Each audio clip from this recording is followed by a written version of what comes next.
सभी प्रेस के मित्रों का मैं स्वागत करता हूं और हमारे बीच भारत सरकार के मंत्री आदरणीय श्री प्रहलाद सिंह पटेल जी उपस्थित हैं। आप 3 दिन के दौरे पे दार्जिलिंग और मिरिक, बहुत सिलीगुड़ी, बहुत सारे क्षेत्रों में आप हैं और आप आते रहेंगे। ये पहला विजिट है उनका। आज यानी कल सिलीगुड़ी आने से लेकर के अभी शाम तक बहुत सारे समाज के और चाय बागान के और ट्रेड यूनियन के लोगों से मुलाकात हुई है और वो सब बातें भी साहब आपके सामने रखेंगे और अंत में आपके मन में अगर कोई प्रश्न होंगे तो एक एक करके अपना प्रश्न मंत्री जी के सामने रख सकते हैं। सो मैं निवेदन करूंगा मंत्री जी से। दार्जिलिंग के सभी electronic media, print media, photo journalist, सभी से मैं पहली बार बातचीत कर रहा हूँ, इसलिए मैं अपनी तरफ से, मेरी पार्टी भारतीय जनता पार्टी की तरफ से और सांसद जी की तरफ से आपका हृदय से अभिनंदन करता हूँ, स्वागत करता हूँ।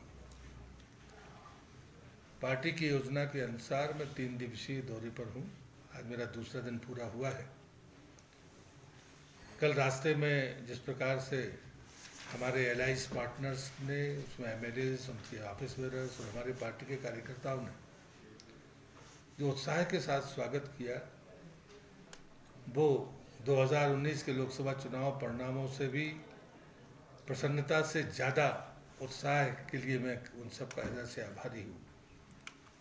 आज दिन में मैंने पर्यटन के क्षेत्र से जुड़े हुए जो भी स्टेक होल्डर्स हैं, hotelier, tour and travellers, guides और सोशल एक्टिविस्ट के जो ऑर्गेनाइजेशंस हैं, जिसमें दार्जिलिंग इनिशिएटिव करके एक ऑर्गेनाइजेशन है, इन सब से बड़ी विस्तृत चर्चा की है। दूसरे सत्र में हमने जो कल्चरल एक्टिविटीज़ से जुड़े हुए लोग थे, ऑर्गेनाइजेशंस थे, बड़े पुराने ऑर्गेनाइजेशंस हैं, उन सब से मैंने बात की है, चाहे वो ड्रामा के हों, चाहे वो संगीत के हों, चाहे वो नृत्य के हों, चाहे वो हमारे लोकल फोक डांसर्स हों या गायक हों। फिर उसके बाद में हमारी पार्टी की गतिविधियाँ शुरू हुई। जो चाय बागान के हमारे टी वर्कर्स यूनियंस के लोग हैं, जो यूनाइटेड फोरम के तौर पर काम करते हैं, उनसे भी मेरी बातचीत हुई। इन सब से चर्चा के बाद में 2-3 बातें बड़ी साफ लगती हैं कि ये सब पहले समय से हम लोग सुनते रहे कि बंगाल में कानून का राज नहीं है। ये भी हम सुनते रहे कि उनको सामाजिक सरोकारों से बंगाल की सरकार को कोई लेना देना नहीं है।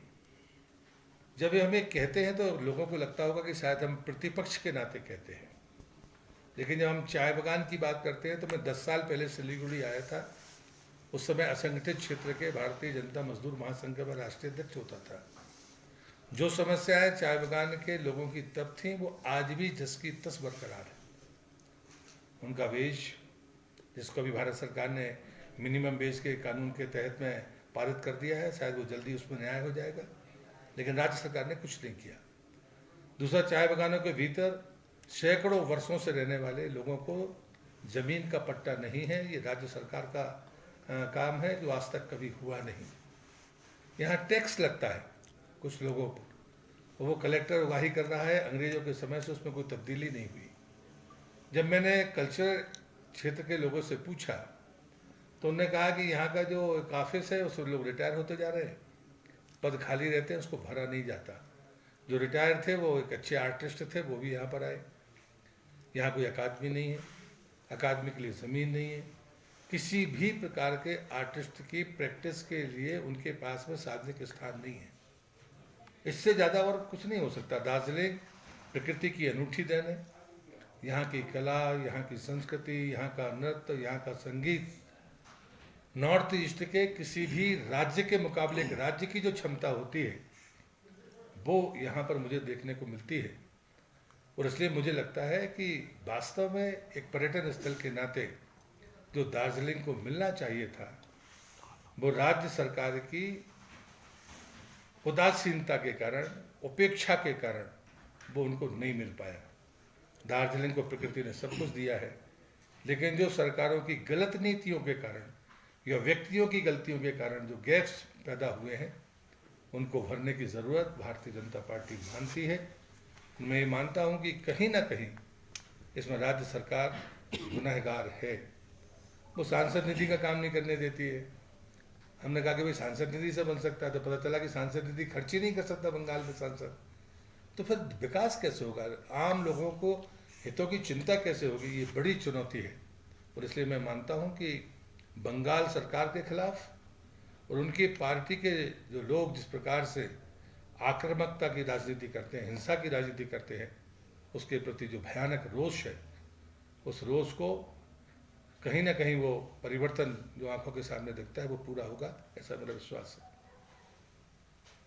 मुझे इस अवसर पर इतना ही कहना है, आपको कुछ पूछना तो जरूर पूछे। पार्टी अपना विजन डॉक्यूमेंट जारी करेगी।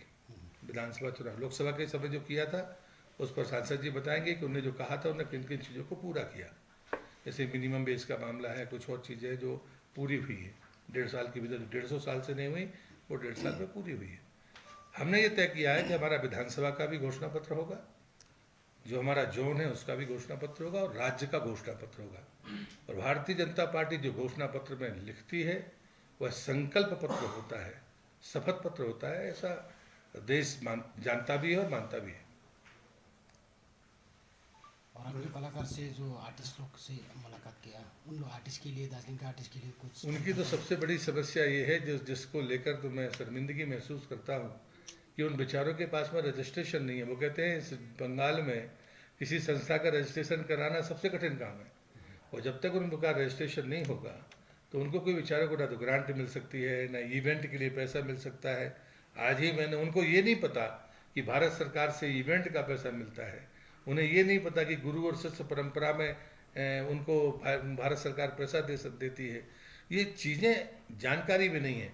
आज ही मैंने बुलवाई है सांसद जी, आज ही मैंने उनको कल तक का समय कहा था, आज शाम तक उनको कन्वे कर देंगे। आपको भी ज़रूरत हो तो वो SMS हम आपको भी पहुँचा देंगे। जैसे टूरिज्म के लिए सेंट्रल गवर्नमेंट ने दार्जिलिंग टूरिज्म के लिए क्या क्या प्लान सोचे हैं? नहीं, मुझे लगता है कि अगर राज्य सरकार ज़मीन उपलब्ध कराए तो बहुत सारी चीज़ें यहाँ पर हो सकती है, क्योंकि जो ज़रूरतें हैं वो यही है कि हमको एक टैगोर कल्चर स्पेस जैसी कोई जगह चाहिए जहाँ पर लोग जाएं, अपनी एक्टिविटीज़ को कर सकें, क्योंकि यहाँ खुद का एक रिच कल्चर है, अपनी संस्कृति है, उनके लिए कोई स्थान होना चाहिए। अगर कोई पर्यटक आता है तो वो पर्यटक भी तो उन्हीं चीज़ों को देखने आता है, खाली वो जंगल, पहाड़ और बर्फ देखने भर नहीं आता। जब भी कोई पर्यटक आए, चाहे वो देशी हो चाहे विदेशी हो, वो यहाँ की कल्चर को भी देखना चाहता है। शाम को कोई आयोजन हो रहा हो साल में, तो कल्चर जो भी पर्यटक होगा वो पैसा देकर उसको देखेगा। ऐसी कोई व्यवस्था दार्जिलिंग की धरती पर है नहीं, और इसलिए मुझे लगता है कि मैंने आपको पहले भी कहा कि हम इसको घोषणा पत्र का अपना मुद्दा बनाएंगे कि जब भाजपा की सरकार बंगाल में आएगी तो हम इन कामों को पूरा करेंगे। आप लोग कितना आशावादी है कि इस बार भाजपा सरकार बंगाल में आए? अब की बार 200 पार अमित जी ने कह दिया है, वो आंकड़ा है। जब वो ऐलान करते हैं तो अभी तक तो हम उस पर सही साबित हुए हैं, इसलिए अभी तो हमारा लक्ष्य यही है, अब की बार 200 पार।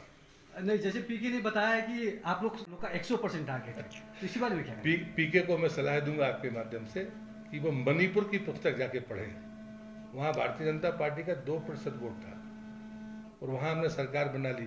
पीके ने मणिपुर का भी ना इतिहास पढ़ा है और ना रिजल्ट को देखा होगा, तो शायद पीके को गलतफहमी होगी, जल्दी ठीक हो जाएगी। बहुत धन्यवाद। हमने 2 बातें उसमें कही थी कि हम गोरखा का स्थायी राजनीतिक समाधान खोजेंगे। मैं आपको कह रहा हूँ, हमारा घोषणा पत्र, हमारा संकल्प पत्र है और वह होगा, और इसलिए गोरखा मन में कोई दुविधा नहीं होनी चाहिए। और अभी एक बहुत छोटी बात सांसद जी ने मुझे कही थी, और तब तो मुझे नहीं पता था कि चुनाव अभी होगा, कि नेपाली जो हमारे राइटर्स हैं उनको स्कॉलरशिप नहीं मिलती है, जो रिसर्च स्कॉलर्स हैं। मैंने 3 दिन के भीतर करके दिया। इसलिए मुझे लगता है कि कोई वजह नहीं है हमारे घोषणा पत्र पर शंका करने की। कांग्रेस ने तो 20-20, 25-25 साल घोषणा पत्र में लिखा और नहीं किया। हम अपने टर्म के बाहर कोई चीज़ जाने नहीं देते। 2014 से 19 के बीच में जो घोषणा की थी वो पूरी हुई, 2019 में जो घोषणा हुई है वो 2024 के पहले पूरी होंगी, ये वचन है हमारा। दार्जिलिंग का आप लगता है कि दार्जिलिंग डेवलपमेंट नहीं हुआ अभी तक, आप जो बोल रहे हैं दार्जिलिंग डेवलपमेंट नहीं हुआ, इसका वजह है स्टेट गवर्नमेंट? हाँ, निश्चित रूप से जी। आपने जो बोला परमानेंट पॉलिटिकल सॉल्यूशन, वो विद इन स्टेट होगा, स्टेट के बाहर होगा? जो PPS है अभी जो आपने बताया, वो विद इन स्टेट है जब कभी आप इस पर डिबेट करोगे तो मैं जरूर शामिल होऊंगा, अभी बार बार आता रहूंगा। बंगाल राज्य के भीतर ही बंगाल की बात होती है, पर मुझे लगता है ये डिबेट ऐसे नहीं करनी चाहिए। जब अपने घोषणा पत्र में लिखेंगे तो अक्षर से लिखें। तो ये आपका जो विजिट है 3 दिन का, तो ये चुनाव की नज़र से भी देख सकते हैं? नहीं, मैं यहाँ आता रहूँगा। पार्टी ने मुझे एक जिम्मेदारी पार्टी की दृष्टि से दी है। भारतीय जनता पार्टी में कार्यकर्ता व्यक्ति पहले होता है, पदाधिकारी, मंत्री, सांसद, विधायक बाद में होता है। तो हर व्यक्ति को जो जिम्मेदारी दी जाती है वो होगी। मैं संगठनात्मक कार्यों के लिए भी आपके बीच आता रहूँगा। और नेक्स्ट टाइम जब आएंगे आप पहाड़ के लिए कुछ खुशखबरी लेके आएंगे क्या? हम सोच सकते जो हैं। हमारे स्तर पर संभव होगा निश्चित रूप से करेंगे, और आपको शायद खुशी होगी। बिफोर इलेक्शन ट्राइबल स्टेटस मिल सकता है पहाड़ी जनजाति को, जो 11 कम्युनिटीज जिसमें कि अभी पहाड़ में जो माहौल बना हुआ है, उम्मीदें रखा है पहाड़ पर। एक वो सुना होगा ना स्लोगन यशपाल का, इब्तदा है इश्क रोता है क्या, देख आगे आगे होता है क्या। नमस्कार, जय गोरखालैंड है ना, गोरखा।